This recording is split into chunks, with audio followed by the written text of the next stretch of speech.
Toxic, a move that we all now know today as the cornerstone of stall teams, and for some reason is a move that almost every single Pokemon can learn with its TM. These days, you either love to use the move and watch your opponents struggle helplessly to break your walls, or hate that you're on the receiving end of it. Or maybe you hate the fact that its 90% accuracy has caused you to miss more Toxics than you'd like to admit. But was Toxic always this ubiquitous? Let's find out how good was Toxic actually. And in this video we'll be covering these competitive formats. Alright, let's get the easy stuff out of the way first. Toxic has pretty much no usage whatsoever in VGC or doubles formats. There are many reasons for this. The natural faster pace of doubles means that waiting so many turns for Toxic to make a difference is not at all a viable option. Most Pokemon have to contend with only having 4 moves, since one goes to the obligatory Protect, another to a more useful utility move like Tailwind or Helping Hand, and 2 moves to go on the offensive. Toxic seriously has no place in the doubles meta, since sacrificing other moves for it is not a good idea, and it can even be protected. If you really wanted to use status in doubles, you might want to consider using Sleep or something that can immediately threaten the opponent's team. Now then, back to singles. Alright everyone, time for the big U. Unfortuitously, which equals unfortunately, Toxic had next to no use in Gen 1. Now you might think that since abilities, steel types, and leftovers don't exist, and that poison types were very bad because of psychic type dominance, that Toxic would have tons of targets, especially as defensive tactics were fairly decent. And you wouldn't be wrong, except that Toxic had a myriad of flaws that prevent anything from using it. First, the power of other status ailments makes Toxic completely useless. By poisoning the opponent, they will not have to deal with the crippling effects of paralysis, which reduced speed by 75% and stopped movement 25% of the time, and was really reliable in getting KOs, the potentially game-ending freeze, which in this generation basically lasted forever, or the extreme power of Sleep. Second, if you were to switch out while you were badly poisoned, it would revert back to regular poison, making it even easier to not take any damage from, or at least not any damage that would actually make a difference in the game. So useless as it was in its debut generation. Toxic took some hits in Generation 2.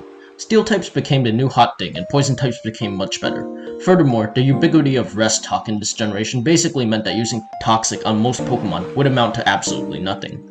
However, the environment just became a lot more hospitable to its existence. GSC gets a reputation for being all-stall, and while this is inaccurate, it exists for a reason. The prevalence of spikes means that residual damage finally existed outside of Toxic and other moves like that. And you know what move force switches like no other? Yes, Roar, Whirlwind, and other such moves. But also Toxic, because a resting Pokemon is easy setup fodder if you know what moves they can use with Sleep Talk, and staying in for too long meant that you would be fainted. Pokemon without rest would quickly be worn down, especially if they were not wearing leftovers. Therefore, if there was a wall that was not easily broken or Pokemon susceptible to Toxic, it would get great value over the course of a game. In Generation 3, Toxic finally came into its own as one of the best status moves in the game. At long last, it no longer goes back to regular poison upon switching out, which means that Pokemon will always be threatened throughout the game. Toxic finally cripples walls like it was meant to, and the advanced metagame is well known for Toxic, Sandstorm, and Spikes. This is because these 3 forms of residual damage hit so much of the OU tier and quickly wear Pokemon down to the point where just a few hits could break apart their defensive integrity. The lower tiers may not have had to deal with Tyranitar Sandstorm, but Spikes and Toxic were still as potent in the 2nd generation. Rest was no longer a staple on most Pokemon, and Refresh was much rarer. In fact, this is the generation where Scar and Bliss finally became as popular as we thought it to be, and a good percent of the time, one of the 2 or even both would run Toxic. Defensive cores and bulkier attackers abused Toxic as much as they could, and it shows. Spikes going to 3 finally meant that Toxic was no joke, as Pokemon would quickly be worn down with both in mind. Some Pokemon had the ability Immunity, however, invalidating Toxic. Aromatherapy and other such abilities such as Natural Cure did too, but Toxic was widely used for a reason. In Generation 4, Stealth Rocks were introduced, and made Toxic even harder to stomach on a game-to-game basis. In all honesty, Toxic really did not change very much in Generations 4 through 8. But there were some smaller changes. In Generation 5, Toxic basically did the same thing but better, with 90% accuracy instead of 85.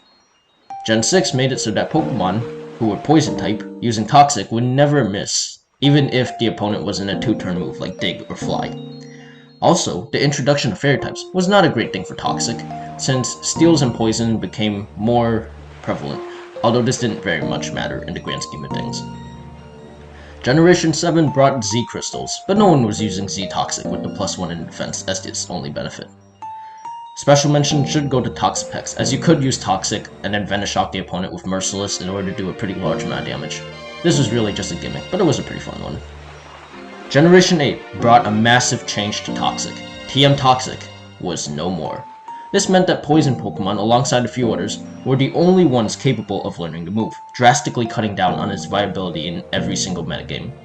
However, for those who could still use the move, nothing really changed. It was the same great tool as always. And that's it. So how good was Toxic actually? It was awful in Generation 1 and had its struggles in Generation 2.